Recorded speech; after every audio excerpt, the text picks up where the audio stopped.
Today from the global lane, angry over his lack of success in Ukraine, will Putin unleash nukes on Europe? I think Russia might use low-yield nuclear weapons to change the balance of power on the conventional battlefield. Once nuclear weapons are used, things are likely to get out of control. A new nuclear agreement with Iran may be close at hand. You can call that Iran's quest for a financial and nuclear snapback. In my view, a strategic mistake on steroids. Human rights concerns about Ukraine are causing U.S. companies to leave Russia in droves. But what about China? There seems to be a double standard on, punishing Russia versus punishing China, which is committing genocide. And don't say gay. The truth about Florida's new classroom instruction law. And it's all right here on the global lane. A recent Reuters poll found that 80% of Americans want the U.S. to stop buying Russian oil. President Biden has obliged. He announced Tuesday that steps would be taken to ban Russian oil imports into the United States. Reuters also found that 74% of Americans want the U.S. and NATO to set up a no-fly zone over Ukrainian skies. During his visit to Brussels, Secretary of State Antony Blinken rejected that idea. The only way to actually implement something like a no-fly zone is to send NATO planes into Ukrainian airspace and to shoot down Russian planes, and that could lead to a full-fledged war in Europe. President Biden has been clear that we are not going to get into a war with Russia. But Ukrainian President Zelensky says a no-fly zone is needed to defend freedom and save lives. We are this zone of freedom, and when the limits of rights and freedoms are being violated and stepped on, then you have to protect us, because we will come first, you will come second, because the more this beast will eat, he wants more, and more. So if President Biden eventually acquiesces to that request, how likely is it that a no-fly zone could lead to a dangerous escalation of the conflict? Perhaps even cause Putin to use tactical battlefield nuclear weapons. Well, joining us is Jason Castillo. He's director of the National Security Affairs Program at the George Bush School of Government at Texas A&M. Limited nuclear war, the idea, it has never really gone away, has it, Jason? Russian nuclear capabilities, I guess, are integrated into their conventional forces. So how likely is it that Putin will resort to using nukes in Ukraine? Well, I think right now it's a low probability event, but I'm a little disturbed that you have people calling for a no-fly zone, even a partial no-fly zone, whatever that means. To be clear, a no-fly zone means that we would be preventing Russian planes from flying over Ukraine, which means we would be shooting them down. I bring your attention back to no-fly zones over Kosovo in 1999, Iraq in 2003. A no-fly zone means that the U.S. and Russian forces would be fighting. And I think the scenario that worries most of us is that Russia views Ukraine as a very high-stakes contest. And if we enforce a no-fly zone, if we get into a conventional conflict with Russia, there's a good chance that because it's high stakes, they will risk using nuclear weapons. And they could do it in two ways. And by the way, this is very similar to NATO's playbook or its strategy of flexible response during the Cold War. When you're losing conventionally, you can use low-yield nuclear weapons to signal your resolve in a demonstration to show that this has to stop and you're willing to escalate further. More likely and more troubling, I think Russia might use low-yield nuclear weapons not as a demonstration, but to change the balance of power on the conventional battlefield, to offset some of our conventional advantages and put us in a bad spot. Once that happens, we don't have any good historical evidence to rely on to suggest how things stop. In fact, my own view is that once nuclear weapons are used, things are likely to get out of control. Well, if he were to use nuclear weapons and he resorted to, say, using battlefield tactical nukes, what would that look like? I mean, my thought on that is, well, wouldn't the fallout from that go into Russia and actually hurt and harm Russian people as well? The low-yield weapons, let's use a baseline. Hiroshima and Nagasaki were about 15 to 20 kilotons. Some of our strategic nuclear weapons have yields that are much higher, let's say 300 kilotons without giving exact numbers. These low yield weapons, and again, we had a similar doctrine. We're talking about 1, 2, 5, 10 kilotons, and you can burst them in the air to reduce fallout. And the effects, because they're low yield, would be more local than they would be blowing back on Russia. Using strategic nuclear weapons would cause fallout and would be detrimental to us and the Russians. But this is a way to try to make them more usable on the battlefield. Well, he has his nuclear forces on combat ready alert. So do you think that's just saber rattling, or are we really under a threat of limited nuclear warfare here? Well, I think right now it's a low probability event, and I think the administration understands that the red line here is Ukraine, and that's why they're reluctant to impose a no-fly zone and get involved in the conflict. Interestingly enough, I think NATO understood this, and this is why Ukraine was not put into NATO to begin with, because they understood that the Russians cared greatly about Ukraine. So I think the probability of a nuclear exchange is very low. But if the conflict continues and NATO gets involved, and NATO forces are quite good, especially NATO air power, that could push Putin against the wall. So again, I want to reiterate that I'm very happy that this administration has decided not to get involved militarily.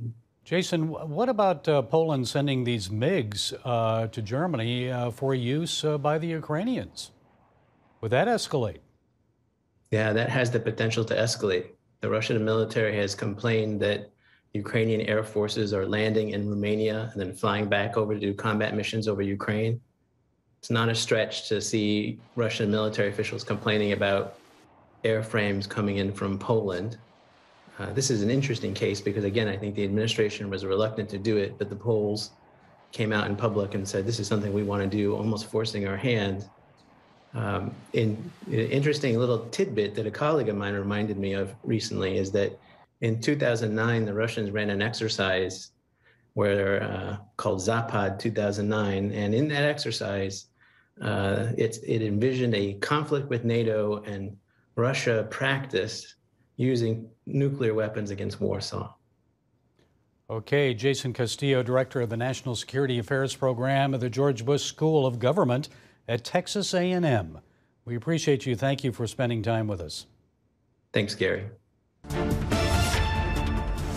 A deal to restore the 2015 Iran nuclear deal is close at hand. Only some final sticking points are left to negotiate prior to completion. Joining us with some insights on this is Behnam Bentaleblu. He's Senior Fellow at the Foundation for Defense of Democracies. Ben, it's good to talk with you again. So in their haste to reach a deal, are the Europeans and Americans making too many concessions? What are the Iranians giving? Anything? Well, it's a pleasure to be with you again. It seems like this is not merely a restoration or a resurrection of what was, by 2015 standards, a fatally flawed deal, but kind of quickly shaping up to be, based on what some are alleging since the past year of indirect talks, a less for more or a more for less, depending on whose position you are in, of course. The Iranians are not only insisting on going back to the sanctions that were waived by the 2015 nuclear deal, but they're actually asking for most of the Trump-era sanctions, which built on top of those penalties, to be removed again. And ultimately, on their own side, they're saying they won't concede more on the nuclear front. So the U.S. will have to be paying more for less timed restrictions on the clock, which is, again, in my view, a strategic mistake on steroids. Iranian leaders often refer to the United States as the Great Satan. There's an old adage that the devil is in the details. So share some specifics here. What in the devil's going on? Well, ultimately, I think American domestic politics has been on full display for quite a while now, at least half decade, if not the past decade. But the enmity of the Islamic Republic has been almost permanent. Ever since the Islamic Republic came into existence 43 years ago, they ideologically and politically have harbored this enmity against the United States of America, to which they have called the label you mentioned, the Great Satan. Now what they're trying to do is They're trying to get as much cash and sanctions relief as they can up front while keeping most of their nuclear program intact to be able to threaten not just this administration, but any future administration, which may revert to pressure. You can call it Iran's quest for a financial and nuclear snapback. So what's the biggest sticking point in the negotiations at this point? Well, there are allegedly several, but it depends on who you talk to.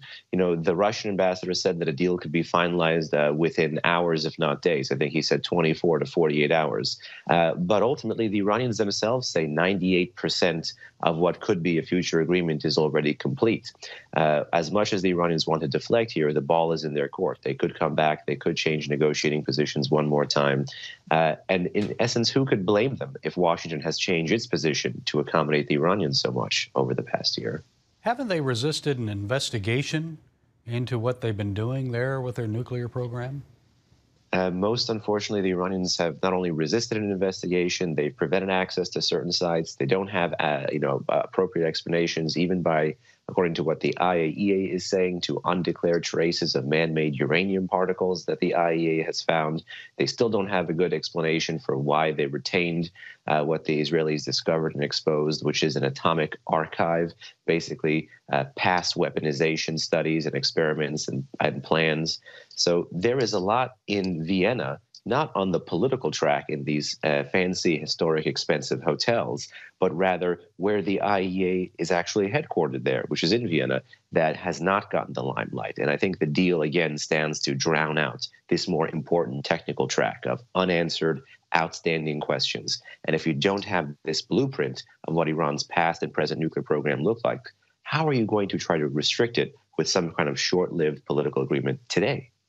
And I know Israel and some U.S. officials say this agreement would give Iran a quicker breakout time. They could enrich enough uranium to build a nuclear bomb within 6 to 9 months instead of a full year. Your thoughts on that, Ben? Well, again, it's more proof that Washington and its diplomatic partners on the P5+1 who support this are proving to the Islamic Republic that they're willing to settle for less. The Islamic Republic literally came out a few days ago and said that they don't believe in America's plan B. They don't believe America has another alternative track or to put it differently, a pressure track. So that's why the Islamic Republic can continue to extort the U.S. indirectly at these negotiations and get changes based on real nuclear facts on the ground, real advancements the Islamic Republic has made over the past year and a half, which in terms of knowledge are irreversible, no matter the time restrictions that exist within the deal. And President Biden says the renewed agreement would put Iran's nuclear program back in a box. So, Ben, is it a nuclear Pandora's box? Where is this all heading?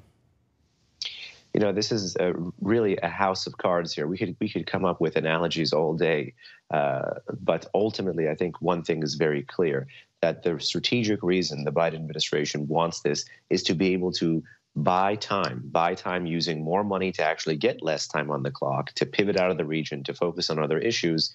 But the world, per the Ukraine crisis, has proven that it's not stovepipe like that the world is actually much more interconnected, that Iran actually has, for lack of a better word, lawyers on the P5+1, the Russians and the Chinese, people who stand to benefit by a new fatally flawed deal coming to the fore again. So ultimately, this would be a self-defeating move to pay more, to get less time on the clock, to make this or a future administration have to deal with a much larger, much more dangerous nuclear program, one that the Iranians would be in more control of and could dangle in front of us at a time of their choosing. Okay, we'll see where all this is headed, what's negotiated. Ben Talablu, FDD Senior Fellow. Thank you, Ben, for sharing your insights. We appreciate it. Thank you. Apple, Netflix, Nike, Disney, Visa, MasterCard, American Express. American companies are exiting Russia in droves. They're leaving for humanitarian reasons as a result of Russia's invasion of Ukraine. Our next guest is disturbed about this, not because he's opposed to punishing Putin, but because he's wondering why these companies are ignoring the human rights of his people, the Uyghurs. Salih Hudayar is Prime Minister of the East Turkestan government in exile. Mr. Prime Minister, it's good to talk with you again, so I'm assuming you see this as a bit hypocritical. Why Russia and not China, right? Yes, unfortunately, while we support the plight of the Ukrainian people and oppose Russia's invasion of Ukraine, we are sad to see that there seems to be a double standard on, punishing Russia versus punishing China, which is committing genocide against Uyghurs and other Turkic peoples in East Turkestan. You've been trying for years to get attention on this and get these companies to do something. Which U.S. companies are the worst offenders, Saleh? Which ones are using Uyghur slave labor and so forth? So there's quite a few. Many of the companies, including like Nike, Apple, and others, have been, found to be complicit in the forced labor of Uyghurs. And if our viewers are unaware of East Turkestan, like Tibet, it's a nation of people that China claims as its own, and they call it Xinjiang province. Explain what's been happening to ethnic Uyghurs there. Since 2016, the Chinese government has locked up millions of Uyghurs and other Turkic peoples into what they call vocational training centers or re-education camps, which are essentially concentration camps where they are being subject to forced indoctrination, torture, rape, sterilization, organ harvesting, and even execution. And I understand a number of countries and people are calling this genocide. Yes, the United States has recognized it as genocide. This was followed by about 10 different parliaments in Europe who also recognized it as genocide. So how do you feel about this? I mean, it seems to me that maybe these companies you only get their attention if there are bombs falling on people. Nothing against Ukraine. I mean, 1,200 civilians have already been killed there because of Russian bombs and so forth. But genocide against a people, I'm sure many more Uyghurs have been killed. Yes, unfortunately, I think it also has to do with the geopolitical threat that Russia poses to Europe, as opposed to China. It's only targeting the Uyghurs, and so for the time being. But what I don't understand is Russia is evading its sanctions. It's able to continue its invasion of Ukraine because of the lifeline and support that China has been providing it. And so the U.S. and the Western nations need to apply the same type of sanctions, the same type of boycotts and diplomatic actions to China if they want to effectively end this conflict in Ukraine. And you're talking about big money there with China, the second largest economy in the world, much trade going on there. So compared to Russia, that's understandable, isn't it? I understand that you feel now that the Biden administration has been a bit slow in expediting asylum cases and green cards as well for Uyghurs fleeing genocide. And President Biden kind of ignored the issue in his State of the Union address. Tell us what's happening on that front. We were very disappointed. Uyghurs across the world were, watching the State of the Union with, four eyes, as we say it. With eager, hoping that he would mention the Uyghurs, because as the leader of the free world, what he says has a huge impact, and it drives, policy across the world. Other governments across the world that wish to speak out, first look up to the United States. Well, it's a matter of leading, isn't it? So what about the asylum cases and the green cards? Tell us about that. So there are thousands of Uyghurs who have been in the United States for years and have applied for asylum, but due to various reasons, their asylum cases have been, very backtracked. And so we're calling on the administration to expedite the asylum cases of Uyghurs and to help, resettle other Uyghurs in Central Asia, in Turkey, and other places that are at risk of being deported to China. And do you feel a little resentful there that Afghans maybe and now Ukrainians are getting a priority over the Uyghurs, even though you've been trying for years? I don't want to say I feel resentful. I just feel that there's not enough attention to the plight of the Uyghurs and East Turkestan. And finally, what else needs to be done? What can our viewers do? As always, our viewers can, follow us on social media. spread awareness about the situation and call on their elected officials to take more meaningful action. Okay, East Turkestan government in exile Prime Minister, representative of the Uyghur people here in the USA, Salih Hudayar. Always good talking to you. Thank you for being with us. Thank you for having me. LGBTQ bias or false narratives in Florida. The state legislature there passed legislation this week prohibiting classroom instruction on sexual orientation or gender identity for students in kindergarten through third grade. Opponents of the new law refer to it as the, quote, "Don't Say Gay" bill. That raised the ire of Governor Ron DeSantis, who says despite false media narratives, the new law protects 5-, 6-, and 7-year-olds. Does it say that in the bill? I'm asking you to tell me what's in the bill, because you are pushing false narratives. It doesn't matter what critics say. Well, it says it bans classroom instruction on sexual identity and gender orientation. For who? For grades pre-K through 3. So 5-year-olds, 6-year-olds, 7-year-olds. And the idea that you wouldn't be honest about that and tell people what it actually says, it's why people don't trust people like you, because you peddle false narratives. And so we disabuse you of those narratives. And we're going to make sure that parents are able to send their kid to kindergarten without having some of this stuff injected into their school curriculum. The husband of U.S. Transportation Secretary Pete Buttigieg and other LGBTQ advocates are concerned about student mental health. I think this bill is vague on purpose because it is trying to silence or push families, students, and LGBTQ individuals back into the closet. Folks, no one's trying to push anyone back into the closet. This addresses classroom instruction of 5- to 7-year-olds. They were never in the closet to begin with. Children that young don't understand sex. They certainly don't have a grasp of gender identity. And don't you find it interesting that some of the same people who advocated shutdowns, remote learning, and the masking of young children are the same ones who are now suddenly concerned about child mental health? This new law in Florida protects the mental health of young kids and keeps sex and gender discussions where they rightfully belong, in the hands of the parents. Well, that's it today from the Global Lane. Be sure to follow us on the CBN News and NRB channels, social media, and our broadcast affiliates. And until next time, be blessed.